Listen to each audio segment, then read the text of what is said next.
and gentlemen, welcome to the 4HistoryBuffs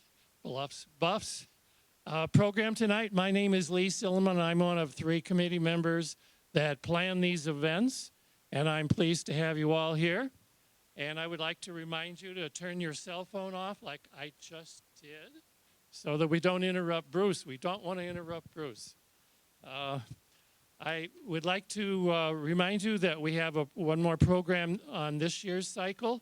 It's called Seeking Hope for Pain Relief in Montana's Radon Health Mines by Jen Ellison. There you are. Okay. If you want to know what the program is, well, it says historically gold, silver, and copper mines peppered the state of Montana in the Civil War, and the search for uranium in decommissioned mines in south central Montana resulted in a novel approach to pain relief in 1952. Today, the controversial treatment is still seen as a ray of hope for some individuals who are experiencing chronic pain. So if you want to know more, talk to the speaker here afterwards. World War II. It says the Cold War. I was wrong. Thank you for correcting me. First mistake of the day. Get it over with. Okay. We are preparing a really exciting schedule of speakers for next year. We don't have the little list, but we'll have them ready hopefully the next time that you come here to listen to our program on November 25th. In January, we're going to have a talk on Missoula's hotels and hooligans. And then in February, the WPA Graphics Arts illustrating Montana. In March, we're going to have Tate Jones talk about the Mexican War, the war probably most of you don't know much about. Like I had him here last year for the War of 1812. In April, the Chinese gardening in Montana. May, the 25th anniversary of our country and its relationship to Montana. And in June, the Stanford family of Stanford University. So we've got a really nice lineup, and hopefully we'll give you some details next time you come here. I've had a saying that I learned a long time ago called make new friends, keep the old. One is silver and the other is gold. Bruce is a new friend of mine. I think we just got to know each other 2 or 3 years ago at Senior Forum and at Travelers Rest State Park. Bruce was born and raised in Helena, Montana, and he was inspired by historians and storytellers who shared about the travels of Lewis and Clark. Followed in their footsteps, he began to learn so much about this incredible story, and he joined the Corps of Volunteers at Travelers Rest State Park at Lolo. He earned an interpretive certification and is involved with local, state, and national Lewis and Clark organizations. So you're going to hear something from quite an expert. Although I will tell you, I found a Lewis and Clark book he had never seen before and gave it to him as a gift. I picked it up at a garage sale. Bruce is a proud recipient of Montana State Parks Volunteer for the year of 2014, and a Volunteer of the Year 2019 for Travelers Rest Connection. And if you have any questions about Travelers Rest Connection, the director, Molly Stockdale, is over here. So if you'd like to know more about Travelers Rest, go see Molly. Raise your hand, Molly. Woo! Okay. He speaks often to our communities about Western history, and we're really proud to have Bruce Mihelish, who came from Helena, and now he lives in the Hellgate. So you're a hell of a guy. That's right. Thank you, Lee. Can everybody hear me okay? It's loud and clear. Myra, okay. I want to talk to this lady who wants to talk to us about radon next time. I just spent about $3,000 alleviating radon from my basement. And, you know, I think I'm starting to feel some pain.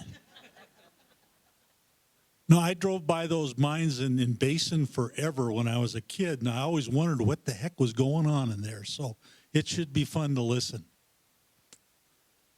All right. Most of you know that I've got a little Lewis and Clark in me, and that's usually where I go. I'm going to deviate just a bit today. I'm not going to talk specifically about Lewis, Clark, and the route they took through western Montana, which seems to be my forte. I really got into horses because this is how they transported everything through this country. It was not boats. So that's why the horse thing really is big on my list. And you know, Lewis and Clark, they never came back. They went home to St. Louis, and they got cushy bureaucratic jobs.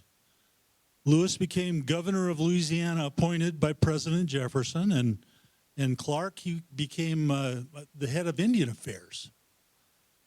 Actually, it wasn't a cushy job. It was a real mess in St. Louis at the time. The French still thought they owned it, and the Spanish still thought they owned it, and now the Americans did own it, and Lewis had to set everybody straight. All the titles were screwed up across the state of Missouri. It was the territory of Missouri, and it was a real mess.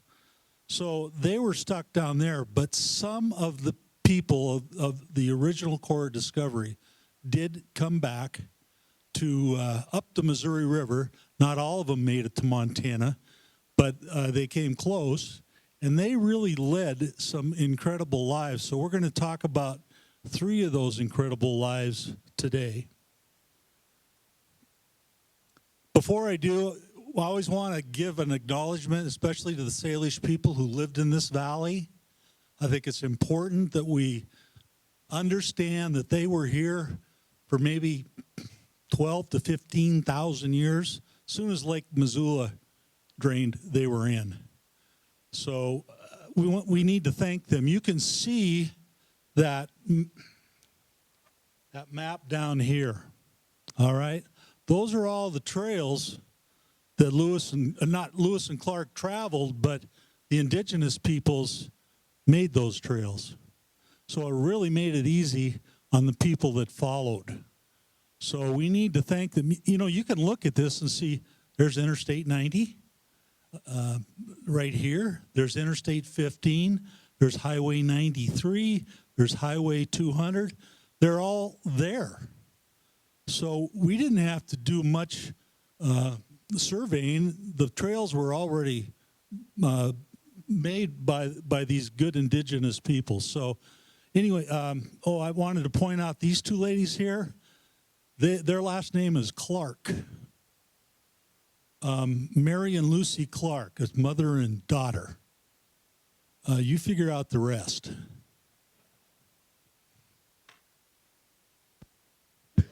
All right, so when we think of Lewis and Clark, there's 3 names that usually come up. Am I right? Lewis, Clark, well known, and who? And Sacagawea. Does anybody want to question that? I mean, how about York?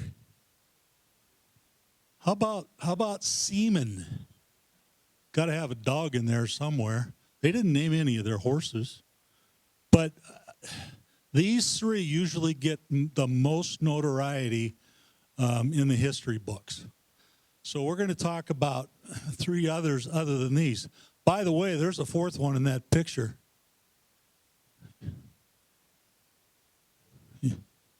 That's right.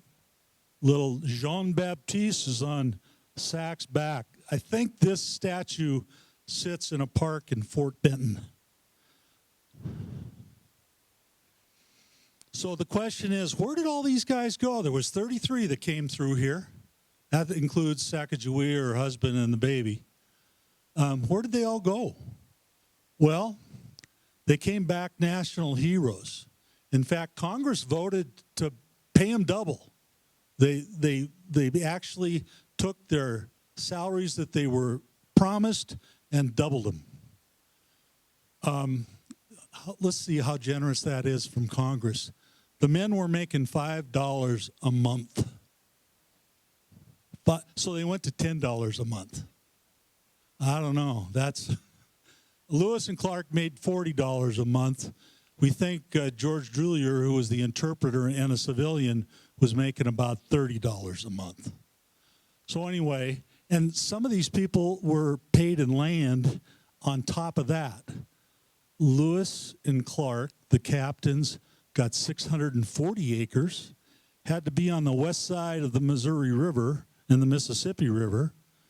And let's see, the privates got paid 180 acres.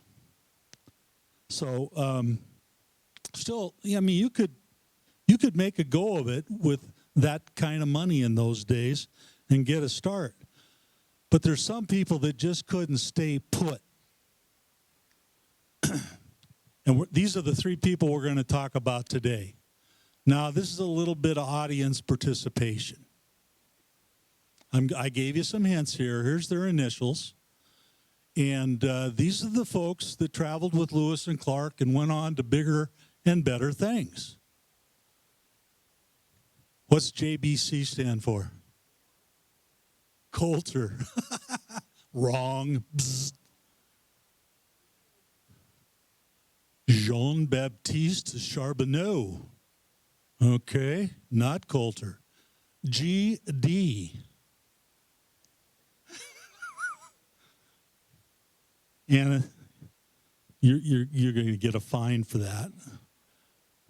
George Drulier. Drulier. Okay, kind of like with a Y. He's got some French descent in him. Drulier. Who's the guy in the uniform? Good. I think you're going to learn something tonight. I'm excited about this. George Shannon. All right. He's the youngest member of the expedition. He signed up with Lewis in Pittsburgh at age 18. All these people were extremely literate. They could read, they could write, and a lot of them did diary. So we know a lot more about these people than some of the other people on the expedition. We're going to first talk about Jean-Baptiste Charbonneau. All right? He is definitely the youngest member of the expedition, right? He was born when the expedition was at Fort Mandan. On February 11th, 1805, Lewis witnesses his birth. In fact, he brews up a little rattlesnake rattle tea and gives it to Sacagawea because she was having a hard labor, and she delivered 10 minutes later. So, boy, those rattlesnakes are good for something, huh? But her labor was tedious, and Dad was all European. He was a French-Canadian trapper-trader. He came from Quebec. His family were trappers and traders. And he's got a mixed review depending on what you read and who it comes from. We'll talk about that in a minute. The Mandan people at Fort Mandan, this is the first winter they're coming up the Missouri River. The Mandan people gave them some pretty important information. They said, hey, you're going to go up that river a little more, and you're going to find some great falls. And there's not just one fall, there's multiple falls. Oh. And unless we miss something, there's no river that goes through those mountains. You're going to have to go over those mountains. And Lewis says, oh, okay. How do we, there's horses out there? Okay. Shoshone? Yeah. You've got some people here that speak Shoshone, right, in camp? Yeah. Well, Sacagawea is one of those people. And Jean-Baptiste, or not John, his father, Toussaint, he's trying to sell himself as an interpreter for Lewis and Clark anyway. So they agree to take Sacagawea, and at the time they agree, she's pregnant. Now, Toussaint Charbonneau's got 2 wives. The other wife is back there with the horse in the corner. Her name was Otter Woman. she spoke Shoshone and was a captive as well. Both these women were captives by the Hidatsa people, and somehow Toussaint Charbonneau made them his wives. But Otter Woman was left behind. Now, why would you take a lady that with a baby on her back? I mean, my goodness. But they went. And thank goodness they did. Toussaint Charbonneau showed his true colors early in the game. You can see him here on the raft. They're up by Fort Peck Reservoir on the Missouri River. The reservoir wasn't there yet. And a wind comes up, the boat tips over, and he goes into a panic. I can't swim, I don't know what to do. And Sacagawea jumps in the river and saves most of the supplies that fell out of the boat. So Lewis is thinking here, okay, this guy's a loser, but she's pretty special. So that continued throughout the entire expedition. If you read the journals, you'll see that Lewis does not travel with Toussaint Charbonneau or Sacagawea. He travels with George Drulier, who we'll talk about in a while. So Clark kind of inherits those two. Clark's a little easier going and kind of gets along with everybody. Lewis is a little temperamental. So they've got their interpreter, Shoshone interpreter, for a guide. And here's where Jean-Baptiste, now we're talking about Jean-Baptiste, not Sacagawea. You can ask me why I don't call her Sacagawea later, but Sacagawea. We'll talk about that if you want. Uncle Cam, Kameawait, the chief of the Shoshone people, he's down in southwest Montana and Idaho, right on the boundary, near Limhi Pass. And they run across these folks. They see they've got at least 200 or 300 horses. And so, Sacagawea shows up a couple days late with her baby, and Kameawait, the uncle, falls in love with this kid. And I'm sure the little kid charmed him to tears. And Kameawait says, "Horses for my friends." Beer for my horses, right? So they acquire about 30 ponies from the Shoshone people. Another impact Jean-Baptiste had immediately was a woman and her baby was a passport for peace. That's pretty important. When you go through all these tribes in southwest Montana, into Idaho, and down the Columbia River, if you've got a woman and her baby, the tribes realize that you're not there to war. You're there for peace. So Jean-Baptiste is their passport. Okay, this kid's less than 6 months old. And of course, we've got to appreciate the miraculous trip, 2,000 miles out to the ocean from Fort Mandan and back, on his mother's back. Interesting piece here. Sacagawea is asked to vote where they should camp with the other men. Even York gets to vote. All the people in all 33 get to put their vote in of where they want to camp for the winter. We all know that they ended up at Fort Clatsop, but they had 2 or 3 different choices. One was going all the way back to the Dalles and camping on the Columbia because the weather was nicer there and there was plenty of food with salmon. So she said, "I don't care where we stay. I just want a place where we can have plenty of potus because I need to feed my kid." Now, potuses are the roots that you see up here, breadroot, bitterroot, and camas. And that was a staple, a carbohydrate staple for the native tribes. So most of you know that Lewis and Clark split up here near the Missoula Valley up at Travelers Rest in 1806. And Clark goes down on the Yellowstone River. Lewis goes up on the road to the Buffalo, up the Blackfoot to the Great Falls. Okay, so then they're separated for, gosh, way over a month. During that time, Clark really establishes a relationship with this little kid. I think he thinks he's just really cute. He talks in his journals about this little boy, now, what, a year and a half old? And he's dancing around the campfire. Definitely a lasting friendship. They dropped Sacagawea and Charbonneau-Toussaint off at Fort Mandan as they promised.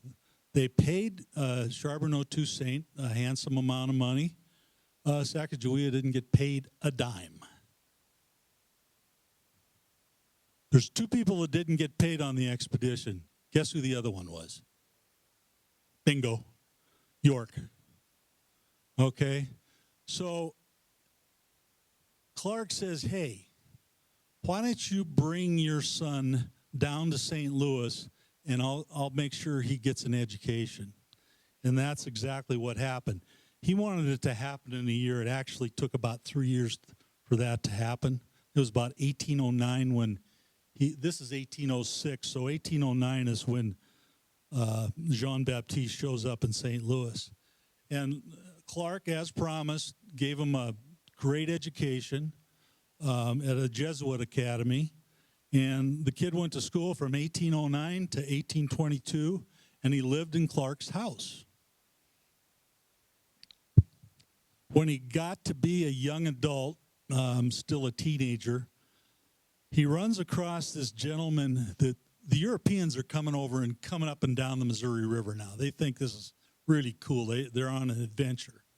And this Prince Paul Wilhelm of Württemberg, Germany, comes and hires Toussaint Charbonneau, Dad, to be his guide. And somewhere in Kansas, they run into Jean-Baptiste Charbonneau, the kid, and this Prince Paul takes a liking to him and invites him to come back to Germany with him and be his friend. Some people think he might have been hired as a servant, but I don't think so. This guy was supposed to be a king, but he wanted to be a scientist. He wanted to be an explorer and a naturalist. So I don't know if he ever became a king. I'd have to do a little more research. So 6 years he's with German royalty, and there's a map here that shows you where Württemberg is. It's in the southwest corner of Germany, borders Switzerland and France. And you can see it right there. And obviously, when you live in a place like that, you better probably know German and French, because and so that's exactly what happens. Jean-Baptiste learns French, Spanish. He already knew English. He needed to know German and learned it. And then, of course, he had Hidatsa, Mandan, and Shoshone down from his previous years. So he was a master of 7 languages. And he went to school for 13 years, so he's very literate, all right? That makes him pretty valuable out west later. He comes back to America. Oh, by the way, he sired an illegitimate child in Germany. And he might have had another child in California later, but the child in Germany died at about 3 months. He gets back, kind of looks up his foster father, William Clark, and Clark introduces him to Joe Robideau. Love that name. 1829 to 1846, he's a trapper for Joe Robideau and the American Fur Company. So he becomes a mountain man. This is a guy that's over in Europe with the King of Germany, and then now he's a mountain man, and he stays south on the Platte River. So he's trapping up and down the South Platte for many years, a long time. And he runs into some interesting people, and this is all documented. John C. Fremont, the explorer, who explores trails into California. Alfred Jacob Miller, who's the wonderful artist that does those great paintings that we see often. He was drawing Mandan Indians and all sorts of Shoshone people in the 1830s and 40s. And then he runs across Jim Bridger. I'm going left to right. Jim Bridger, Joe Meek, James Beckworth, and Father DeSmit. That Father DeSmit's everywhere, isn't he? He's the same guy that founded the mission, the Jesuit mission, out of Stevensville. And then on the way to Spokane, you go by the Cataldo mission. That's the guy. But he runs into Jean Baptiste along the road.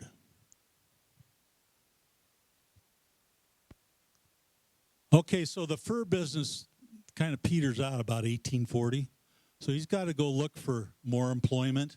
And he ends up in northeast Colorado at Fort St. Vrain. And St. Vrain is the gentleman up in the top left. And he becomes a river guide. He's delivering hides and tongues all the way from northeast Colorado down the Platte to St. Louis. Now, tongues are a delicacy. And I don't know how they shipped them without them starting to smell. There was no refrigeration on his boat. But somehow they got those tongues and hides down there. And they probably dried them or salted them. But it's a pretty interesting job. And he did that for 2 or 3 years. The Bent brothers came along and bought St. Vrain out and decided to move the fort south to southeast Colorado. And that's where Bent's Fort is today. There's a replica. No, most of these forts were adobe. The one down in Stevensville, adobe. That's how Fort Benton, adobe. So that was the construction material of the day for forts. The Bent brothers thought that they could round up more business being on the Santa Fe Trail. So they're down picking up business in Santa Fe. And at this point, Jean Baptiste is the hunter. He feeds the fort. So again, kind of a new vocation. He's just changing all the time. Now, the Mexican-American War break out, and the American military needs to build a road all the way down to New Mexico and California to get their supplies to their troops. So they put Jean Baptiste in charge of that. He's kind of a pathfinder. And, Manifest Destiny is really at its peak. And we just took Texas from the Spanish, and now we're going to take the Southwest from Texas, or from the Spanish. And so a road is necessary. Jean Baptiste joins up with this Mormon battalion from Iowa, and they leave Council Bluffs, Iowa, and they go all the way down through Kansas, through the panhandle of Oklahoma, into New Mexico, southern Arizona, and over to San Diego and up to L.A. And they get this road established. And it was a big deal. That was really one of the first roads into California. And, of course,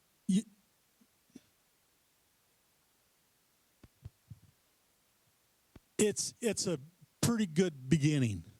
Route 66 actually goes through northern New Mexico and Arizona.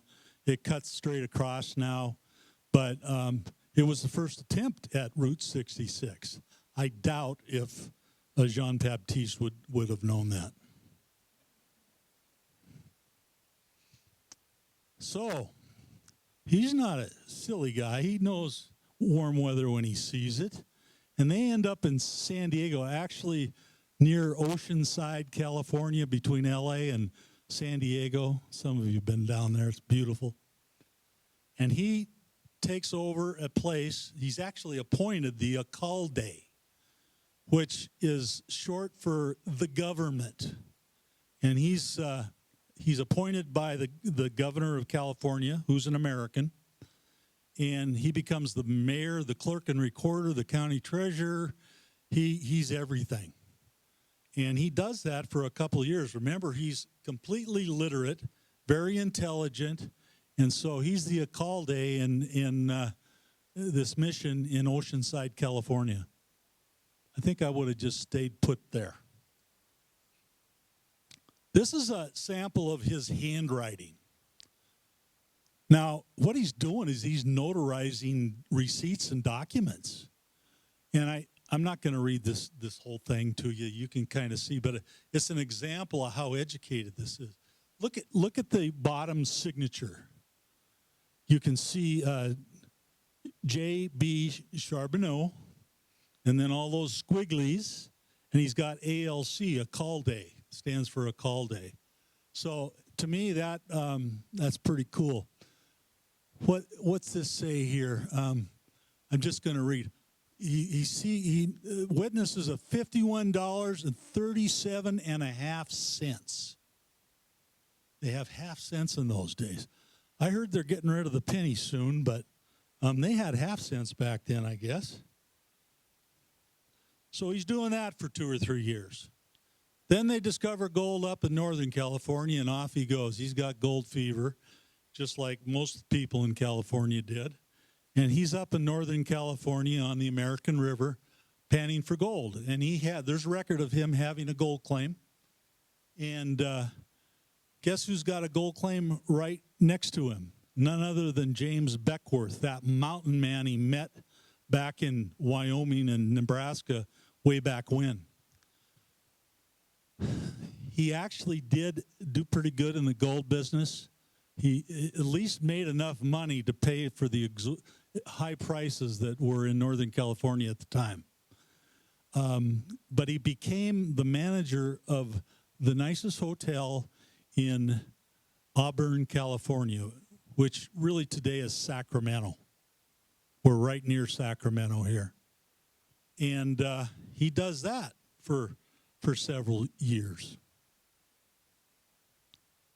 Then the gold runs out in California, and the gold strikes are now in Montana.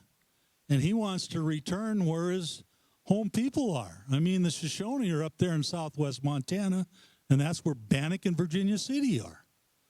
So off he goes. He's off to the races for another gold rush in 1866, but he had an unfortunate accident. They don't know what happened. He fell off a wagon, out of a stagecoach, or maybe just fell off his horse, but he fell into the Owyhee River in southeast Oregon.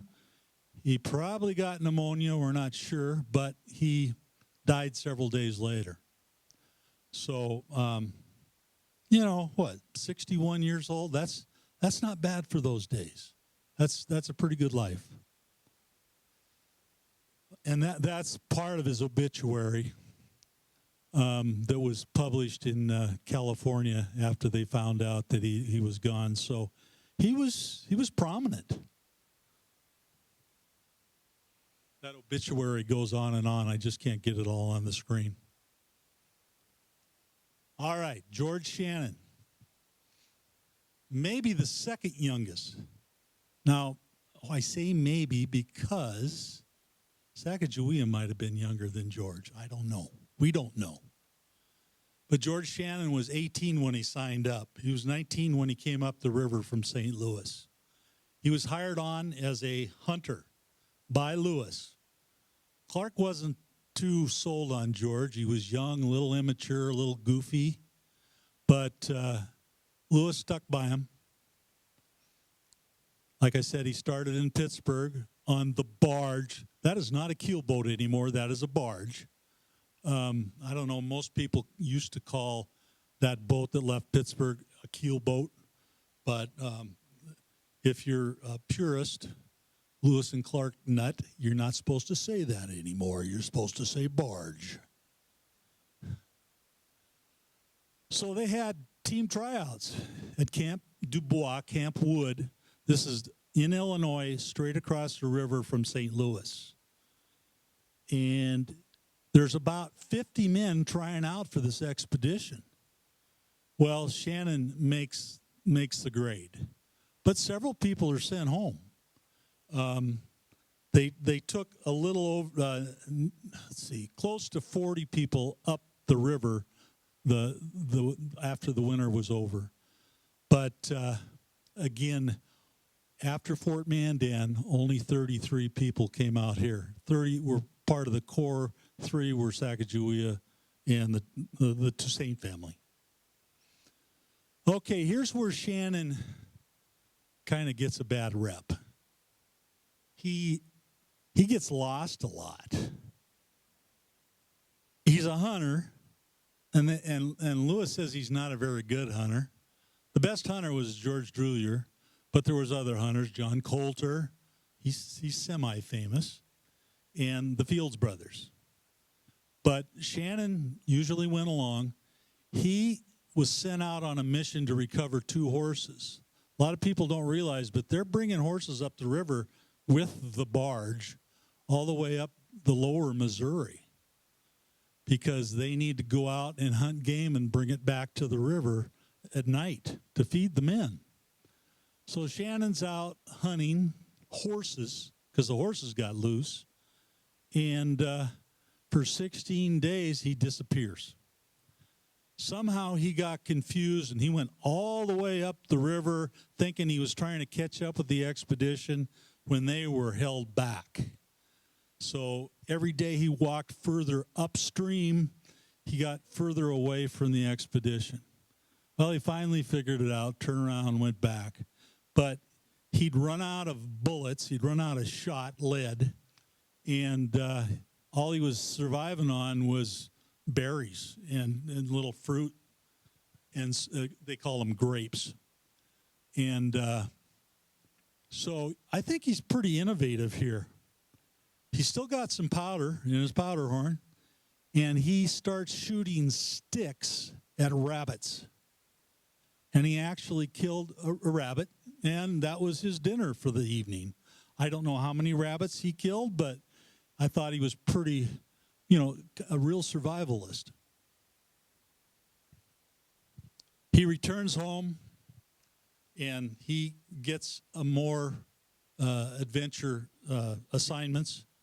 William Clark, who criticized him on the journey upstream, but all of a sudden Clark thinks this guy's a pretty good guy. What's he say here? I derive much assistance from that gentleman who's very intelligent and sensible. So Clark hires him to do some tough duty. There's some Indian tribes upriver, the Arikaras and the Teton Sioux, and they're raising hell. They're tired of these trappers coming upstream. They got in a little row with Lewis and Clark when they're coming upstream, but they're enemies of the Mandans and the Hidatsa people. And Lewis and Clark took 2 Mandan Hidatsa chiefs back to Washington, D.C. to meet President Jefferson. Well, lo and behold, one of the chiefs, Sheheki, what was the other guy's name? Sheheki.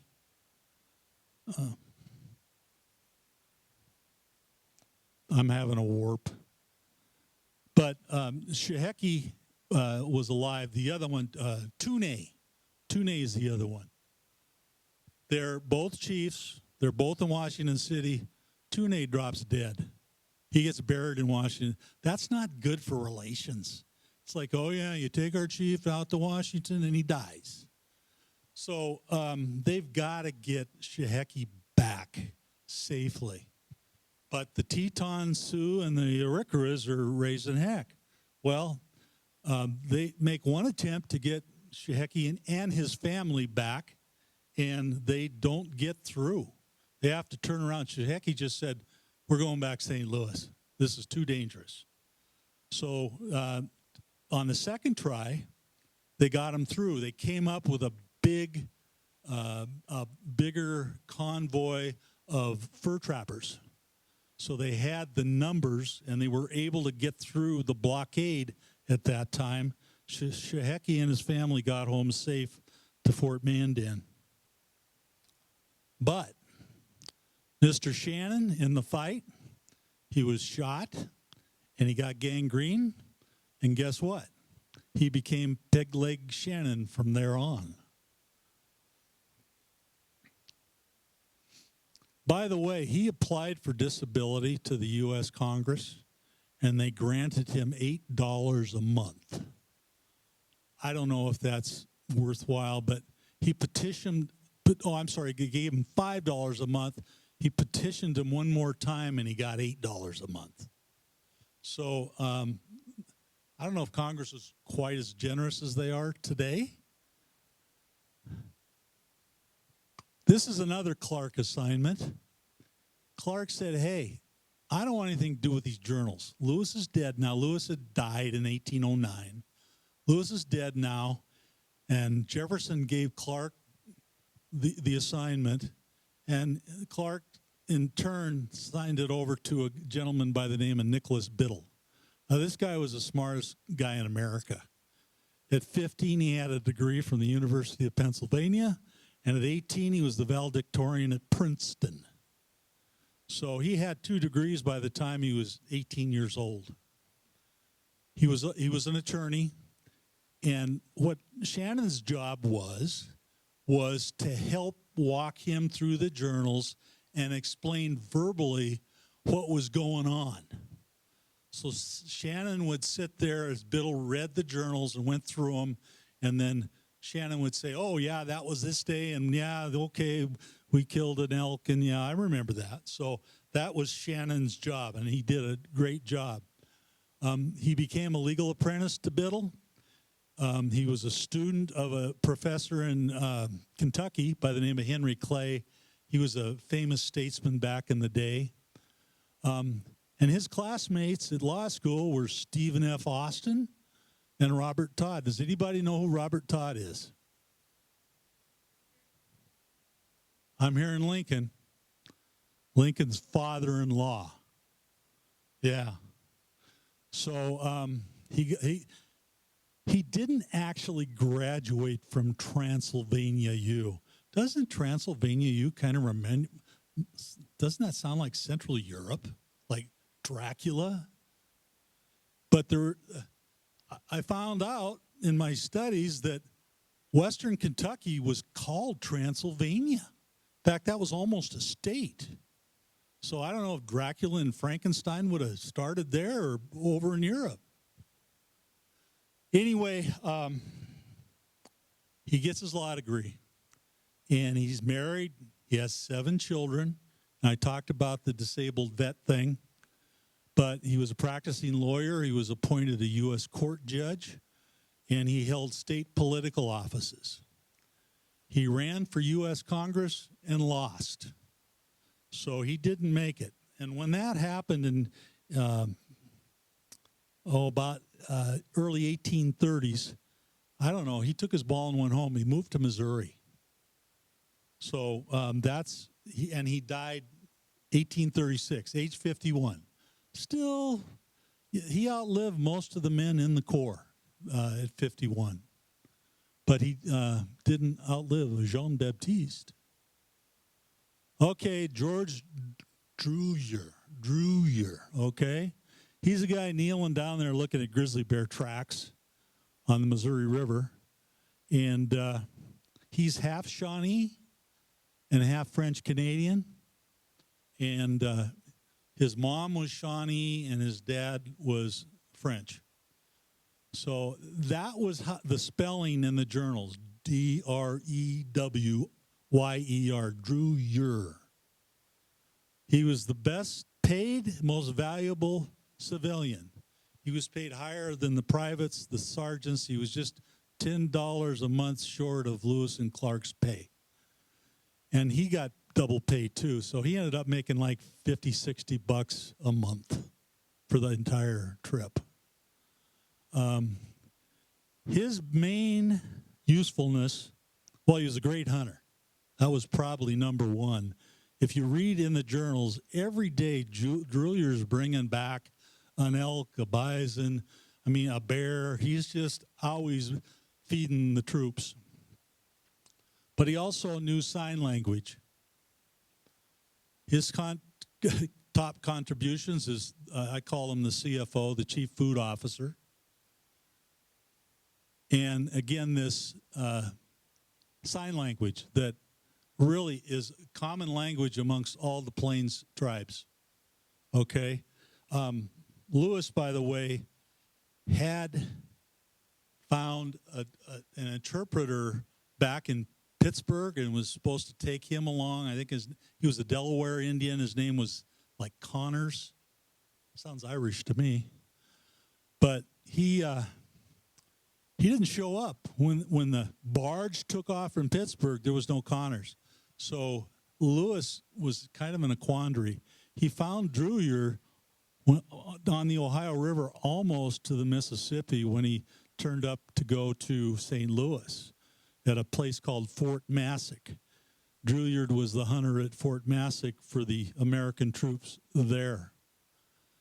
I think this is the one thing that he goes unappreciated for. He was an ambassador to the native people because he was native himself. He understood how they thought. Lewis and Clark were both raised Euro-American, and they were arrogant. They thought everything they did was just hunky-dory, perfect, right? Sometimes Americans still have that issue. The natives were perfectly happy in their current cultures. But I think Druyer understood this because Lewis would say things like, if you don't come along with us and do what we say, we'll burn you like grass on the plains. What? Is that a way to make friends?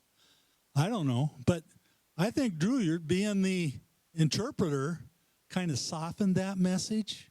So he knew that the native people that they were talking to wouldn't get so riled up.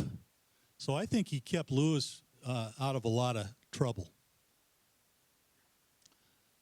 The other thing Druyer was a tracker of game, of course, but of men.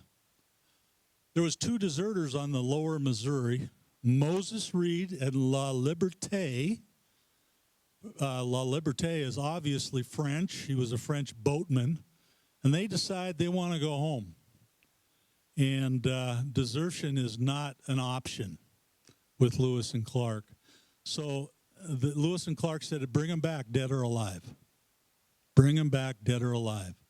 And Druyer went downstream, and he got almost 100 miles apart from the main expedition group. But he caught him.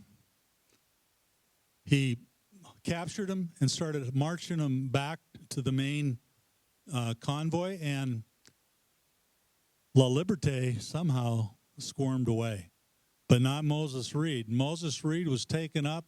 He was locked up in the barge, taken to Fort Mandan, and ran the gauntlet, which means he got punished, severely punished. And he got sent back to St. Louis the following spring in the barge. So you don't desert the expedition, or things are going to happen bad.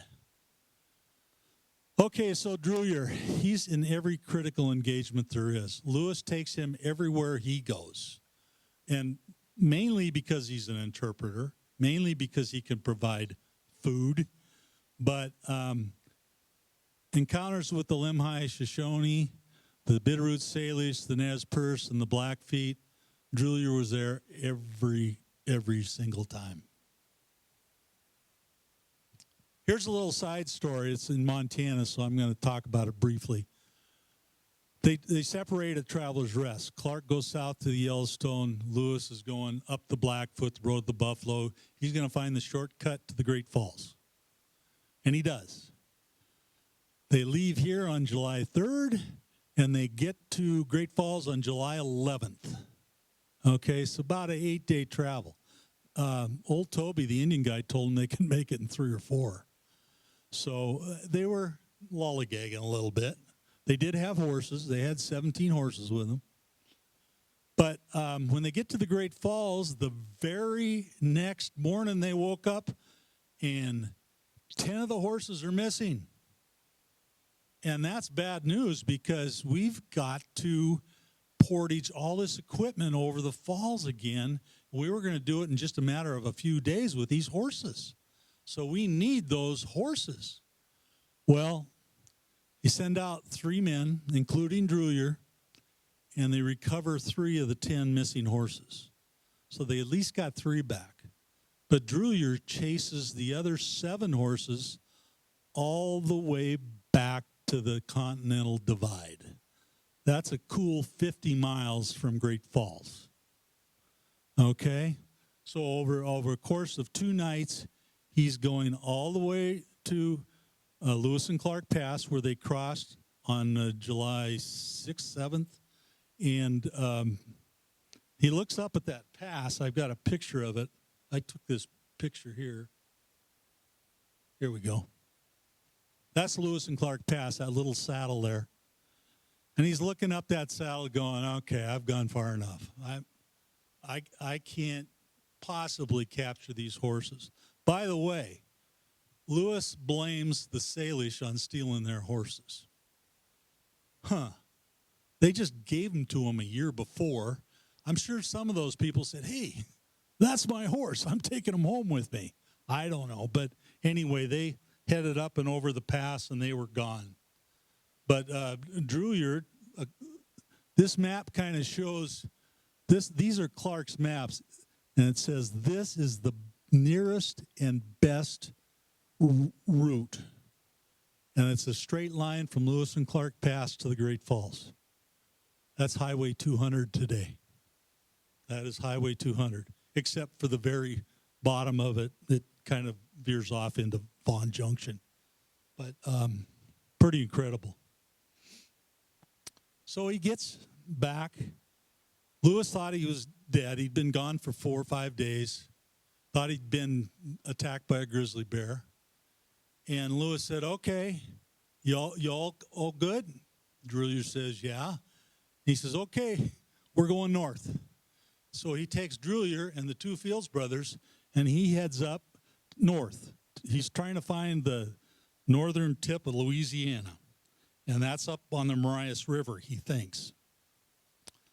So they get up between Cutbank and Browning and run into these young Blackfeet. I think there's 8 of them. And they have a pretty good session over the campfire at night. But when they wake up the next morning, those Blackfeet kids are stealing horses and guns. And a gunfight breaks out. One of the Fields brothers stabs one of the Indian kids in the chest and kills him dead. You can see Lewis there in a gunfight with an Indian kid. There's bullets flying. Lewis mentions there's one that zinged right by his ear, barely missed him. But the Indian kid was shot. We don't know if he died or not. That's up for debate. The Blackfeet will tell you, no, he came back and he lived a long, happy life with us. By the way, this incident causes problems between the Blackfeet Nation and the Americans for a long, long time. So next thing he does, he gets back to St. Louis. He signs up for the next expedition with Manuel Lisa. Manuel Lisa's Spanish, by the way. And goes up the Missouri River not once but 3 times. One of those trips, he stayed with the Crow Indians and learned all the rivers and mountain ranges of northeast and southeast, northeast Wyoming and southeast Montana. So this map, this clear map on the left indicates that's Drewyer's map.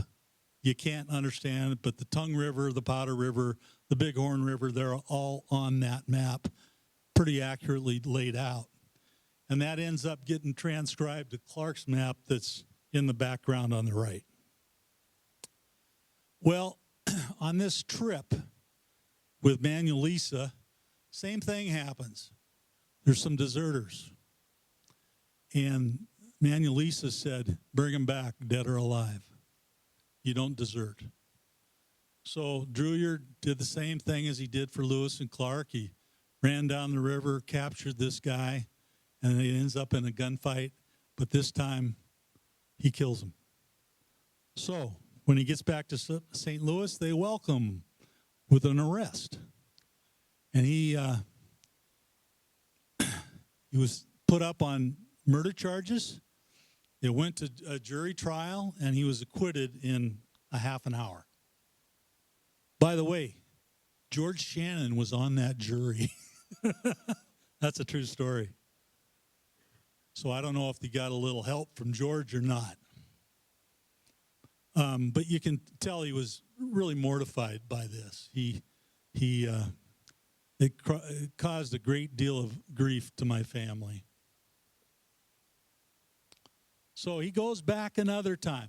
Some people think he had to go back. He had all this land and money, right? But he had to go back to recoup expenses from the trial. He had to pay his attorneys. And so he went back to trap one more time. And he went back with other members of the expedition. Just so you know, it wasn't just Drewyer and Potts, Coulter, Lepage, Weiser, Windsor, and Drewyer all went back up to the Three Forks. And, of course, most of you know about Coulter's run and how they were captured. Potts is killed in that incident where Coulter ran. So Potts was the first one killed of the expedition. So they're under a constant attack at the Three Forks. There's a fort that they built, and some of the men were just plumb afraid to go out at night or day. So they didn't. But Drewyer said, hey, I'm here to trap. I'm too much an Indian for them to get me. And he was maybe a little bit too cocky about that. And he ends up dead. He was killed on the Jefferson River, trapping beaver. He was killed by the Blackfeet. His body was mutilated. He was more than scalped. He was mutilated. If you go to Three Forks today, you go out by the fairgrounds, you'll see a big boulder marking the spot where he supposedly died on the Jefferson River. So that's George Drewyer is one of the earliest men of the expedition who came back and didn't return home. So, did I cover 3 already? I guess I did, and it's 7 o'clock. How about that? Okay, so anyway, there's 3 more Incredibles. There's 27 more, so it's up to you guys to do the research, right? You can pick any 3 you want, but there's plenty to choose from. Actually, a lot wasn't written about a lot of them, but there is books on like Sergeant Pryor and other people of the expedition. You can kind of have fun with that. There's a good book out called The Men of the Expedition that kind of explains where each one of them ended up. So, I always like to refer to my references. I guess I read a little bit, but Will Rogers told me that I learn by association with people who are smarter than I am. And we're really lucky to be in Missoula. There are a lot of smart people in this town. I don't know if it's the university or what, but it rubs off on people, and they are history nuts, and they know their stuff. So I'm not going to go through all these people, but they've all influenced me in some way. Some of them are in the room tonight. But all these people have influenced me in one way or another, and I'm very appreciative. So with that said, it's your turn.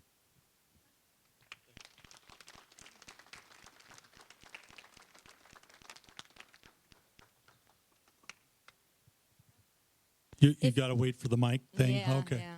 If you have question, please raise your hand and I will bring you the microphone. We're going to start being more strict about this so that we get good quality for the recording. I might not answer the question, especially if I don't know the answer. How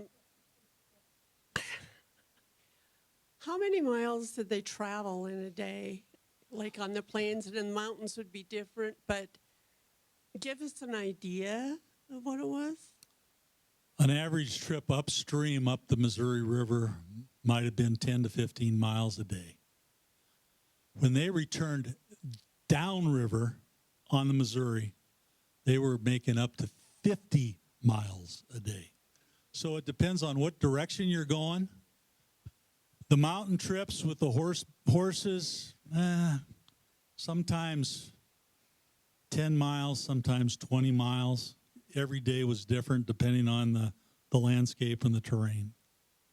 So that's a pretty mushy answer, but every day was different. You can go to the journals, and at the end of every day, they say right at the bottom of the journals how many miles they covered that day.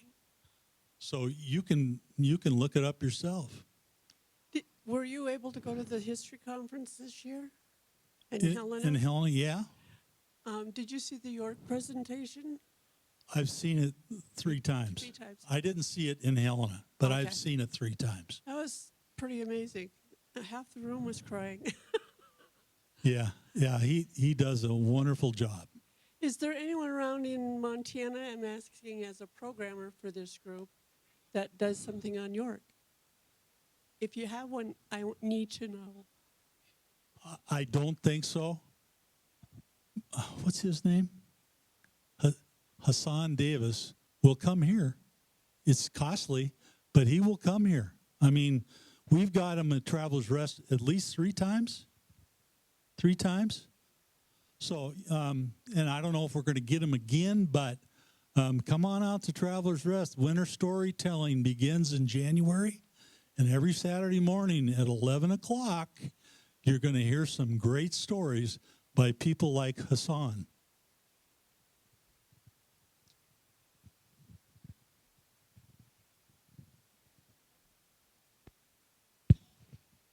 Bruce, wonderful, wonderful presentation. Do you have any more comments to make on the issue of Pierre Cruzet and Lewis being shot in the posterior, supposedly out hunting with him? And do you have any follow-up on what happened to Cruzet? Well, first of all, rule of thumb, never go hunting with a one-eyed Frenchman, okay? And wear elk skin. I mean, wear an elk skin uniform. There are stories about Cruzet's life. I'd have to look it up in a book, but there's a book called "The Men of the Expedition," and if you pull that up, there'll be a segment on Pierre Cruzet. If you get me your email address, I'll look it up tomorrow morning. I love doing that. Thank you. We can also send it out to the email list once you have that. Can you talk a little bit about John Shields? John Shields. Well, he was he the only one that was married? He was the only one that was married. Everybody else was a bachelor.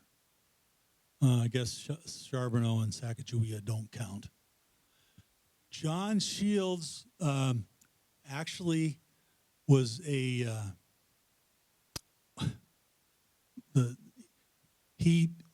made things. He was a carpenter, and he made bullets.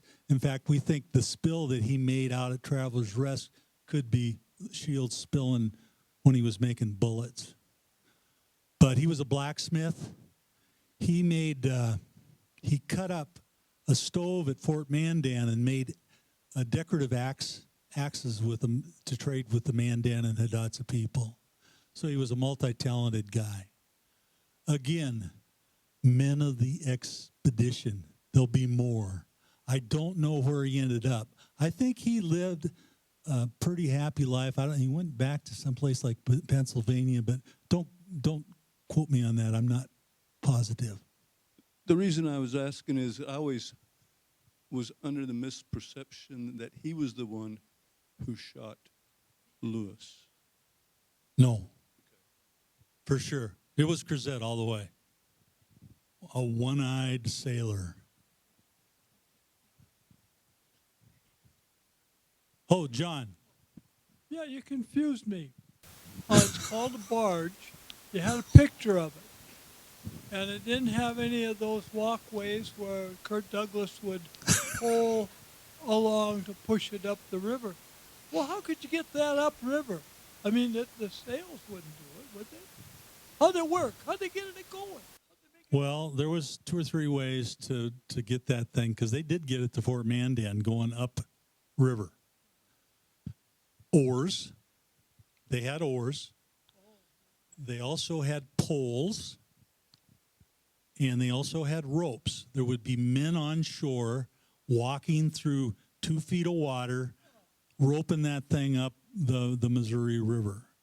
It was tedious work. But I'm sure when they got to Fort Mandan in North Dakota, they said, let's send that back.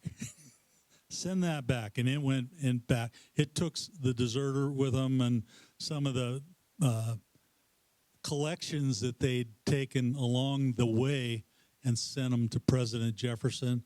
And then some of the diaries got back, the letters got back to Jefferson, so he knew that they were okay. Yeah.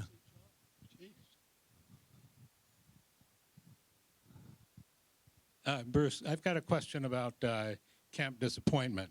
I was up there a few months ago, and there's a beautiful sandstone obelisk that marks the spot. It was put up in the 1920s, and it's got a lot of bullet holes in it, and it's got a lot of graffiti on it. And I'm told by the locals that the Blackfeet still aren't happy about things. And my question for you is, we live in this era where it just takes 1 or 2 people complaining about a monument and they'll rip it down. Is that monument in danger, and is anyone interested in protecting it? I don't know if I can answer that, other than I've been there. I went up there with that gentleman, Scott Sproul. We went to the Camp Disappointment site along a little stream, and I just remember the wind blowing like, I mean, it must have been 75 miles an hour. And I looked up at the telephone poles, and they were made out, I think, fiberglass. And I said, how come those poles are fiberglass? He says, because the wood ones would snap and break. So, yeah, I've been up there. I've seen it. I'm sure there's some still hard feelings with the Blackfeet. I think one thing you got to understand is the Blackfeet were allies to the British traders. And the British were trying to get the Blackfeet fired up and do their dirty work to take over this area. I mean, Hudson Bay was claiming all the way down through Washington down to the Columbia River, and so, and including this area. So, you know, the British were trying to get the Blackfeet fired up, and I think they've been fired up for a long time. That thing that Lewis did, he left a peace medal on that dead Indian. It's like, what'd you do that for? I mean, my goodness. Scott.